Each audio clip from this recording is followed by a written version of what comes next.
Your podcast has been published, but how will you let the world know it exists?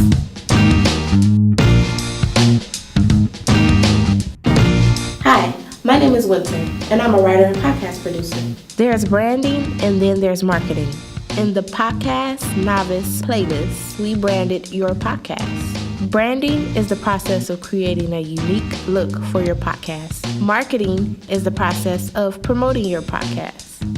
I'll show you how to use content marketing to promote your podcast. Content marketing means to create and share media content designed to attract and engage an audience.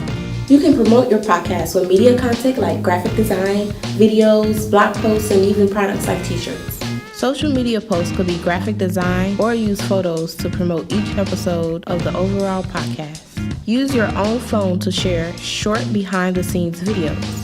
If you like writing, use a blogging platform like Medium to share additional details about your topic and include a link to promote your podcast.